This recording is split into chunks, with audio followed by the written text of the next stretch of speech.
일곱 대접입니다. 일곱 나팔이 있고 일곱 인이 있고 일곱 나팔이 있고 그리고 오늘부터는 일곱 대접이 이렇게 시작이 됩니다. 일곱 대접은 하나님께서 마지막 심판하실 때 그 마지막의 마지막, 흔히 말하는 말세지말이라고 흔히 말하는 이제 말세지말에 있을 하나님의 무서운 최종적 심판입니다. 제가 소리가 잘 안 들리는데, 네.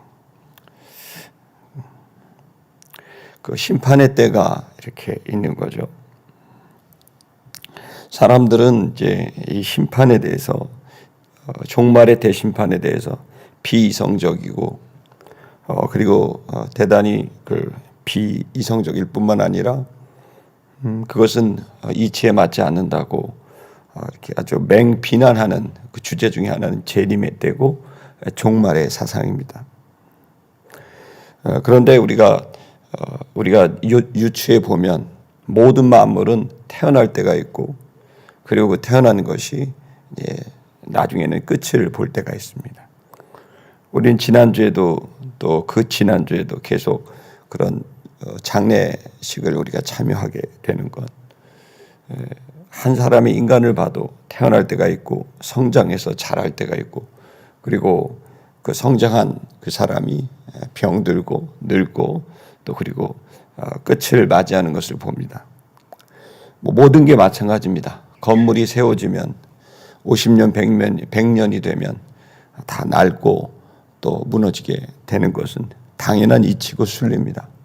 이 세상도 마찬가지입니다.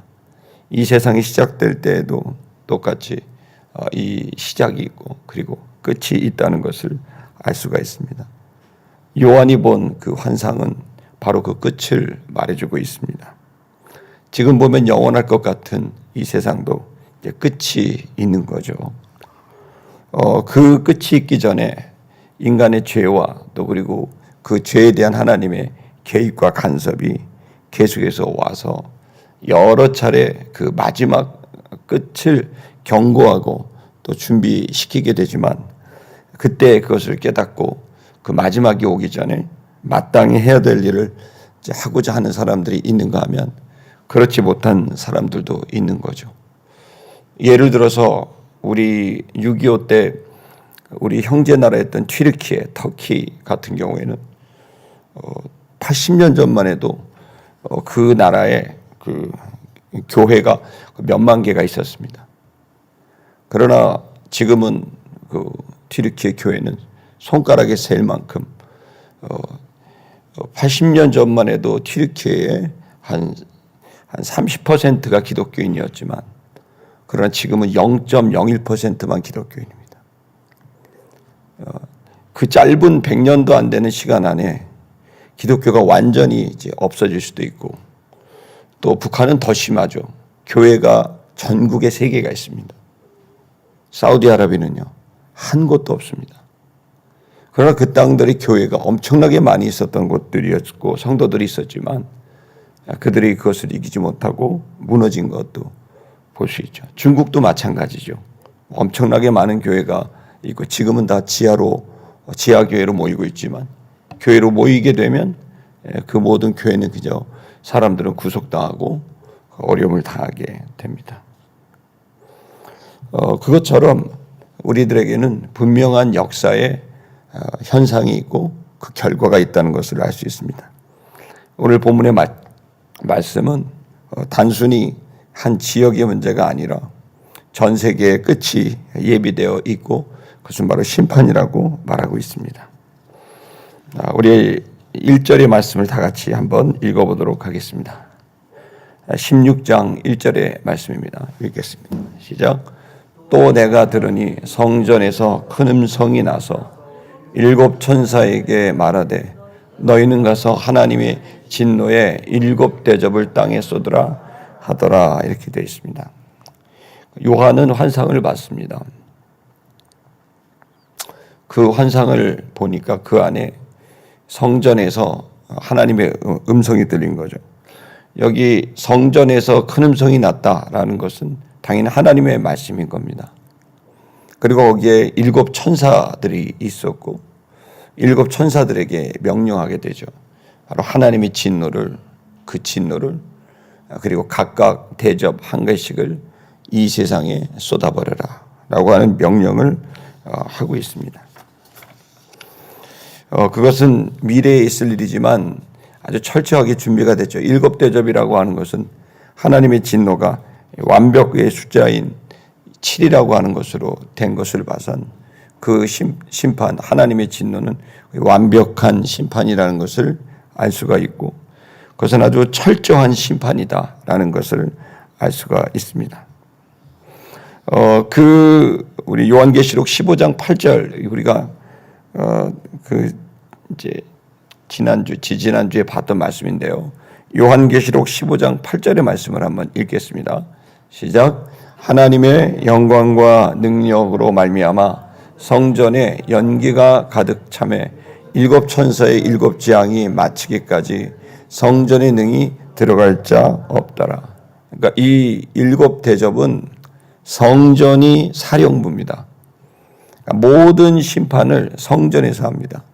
성전은 당연히 우리가 알고 있는 주님이 계시는 곳이고 그 주님이 계시는 곳에서 이 모든 심판이 사령부가 돼서 진행되고 있고 그 성전에서 음성이 나서 7 천사에게 대접을 쏟으라. 그리고 그 7 재앙이 끝날 때까지 누구도 성전에 들어가서 방해를 못한다는 겁니다.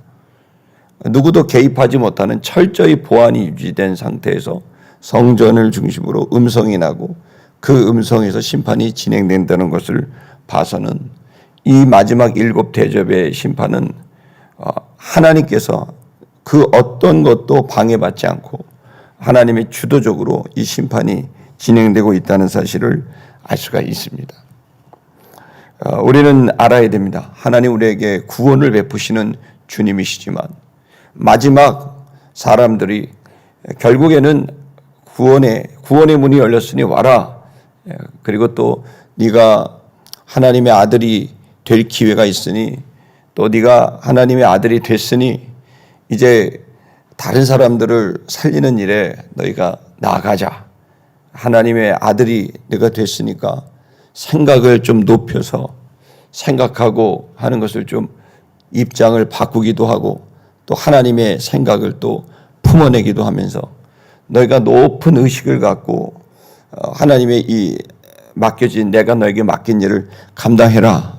그러면서 세상이 변하고 있으니 공부도 해야 되고 또 세상의 상황이 바뀌니 너희 실력도 키워야 되고 그리고 이 세상 속에서 어떻게든 그 시대 사람들을 살려내는 일을 네가 해야 되지 않겠냐라고 하는 것을 주고 있고 그러면서 네가 앞장서서 그 이 기도와 또 영적 싸움과 또 그리고 전도와 또 헌금과 또 봉사와 희생을 해줘야 된다라고 주님이 하시는 거죠.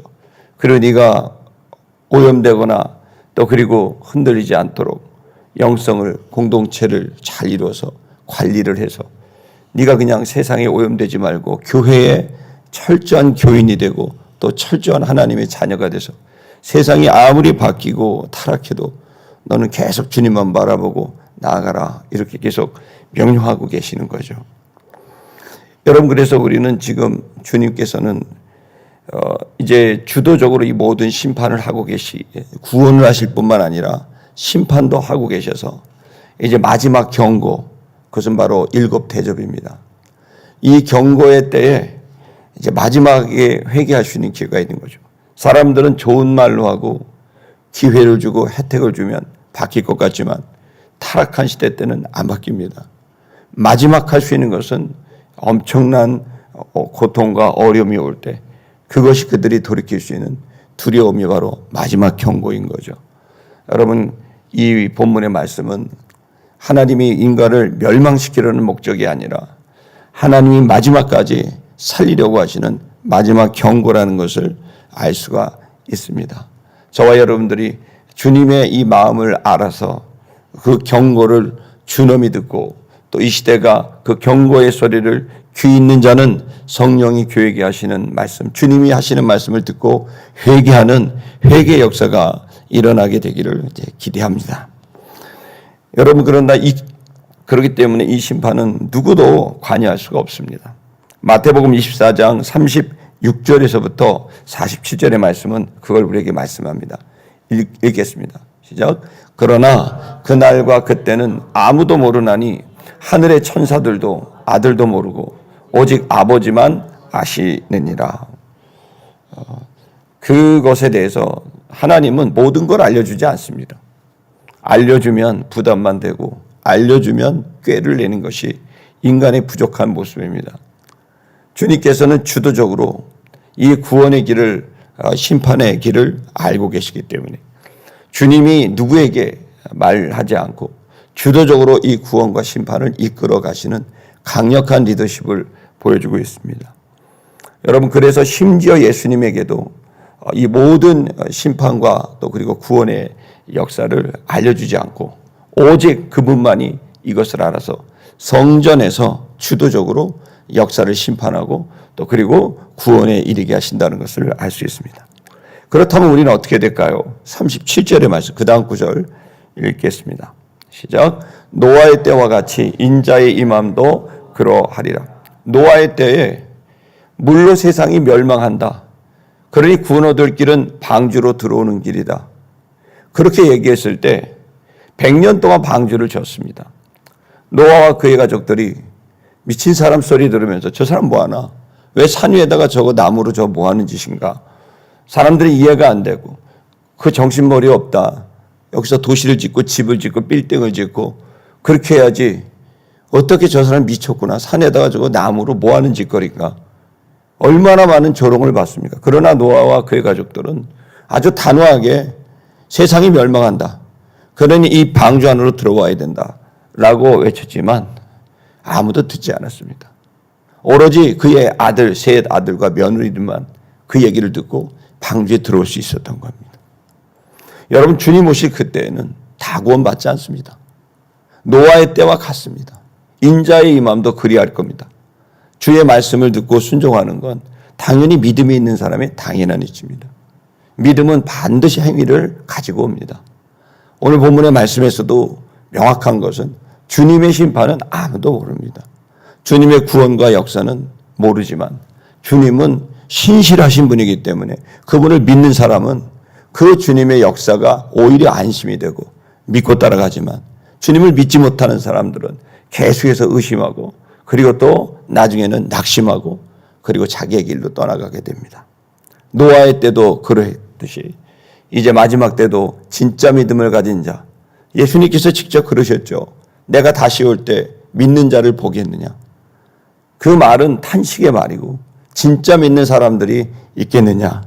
오늘 시티미션교회 성도 여러분, 이 5월에 우리는 지금 직분자 교육도 하고 항종직 교육도 하고 내일부터는 리더스 클럽 매주마다 모이는 연합 교육도 합니다. 우리가 이 5월에 우리가 봐야 될 것은 진짜 내가 믿음에 가고 있는지를 생각하는 귀한 시간이 되기를 축복합니다. 38절의 말씀도 읽어보겠습니다. 38절 시작. 홍수전에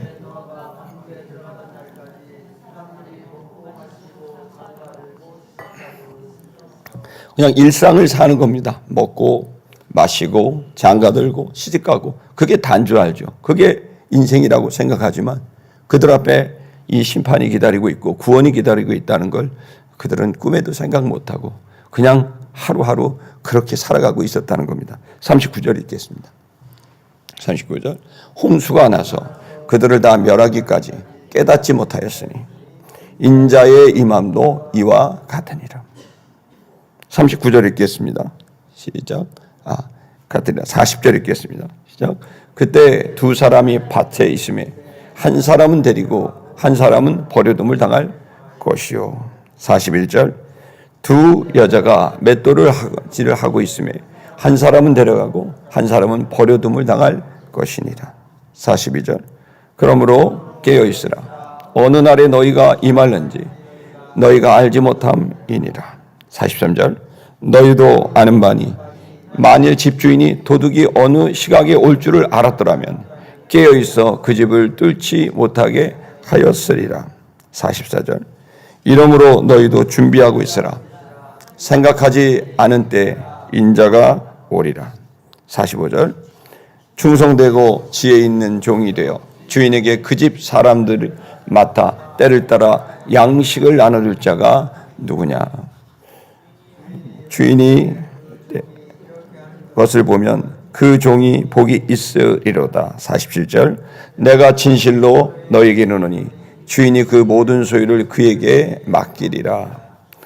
여러분, 우리 시티미션 교회가 주님께서 일을 맡기시는 교회가 되기를 축복합니다. 어떤 직원이 있더라도 일을 맡길 수 있는 직원이 있고 직원이 있더라도 일을 맡길 수 없는 직원이 있습니다. 믿을 만한 직원에게는 일을 맡기고 믿기지 않는 직원에게는 일을 안 맡깁니다. 일이 있는 사람은 더 많아지고 일이 없는 사람은 한가로워집니다. 주의 일도 똑같습니다. 주님께서 맡기실 만한 사람에게 일을 맡기시는 것이고 맡기기 어려운 사람에겐 일을 맡기지 않고 한가롭습니다. 저는 우리 시티미션 교회가 한가한 교회가 아니라 시간이 없고 여러분 능력이 부족하고 하나님께서 주시는 일에 전심을 다하는 교회가 그런 성도가 되기를 축복합니다. 마지막 시대 때 여러분 저와 여러분이 깨어서 주님 앞에 쓰임받아 헌신할 수 있는 귀한 여러분의 인생이 되게 되기를 또 그런 교회가 되기를 주의 이름으로 축복합니다. 이 시간 우리 찬양하겠습니다.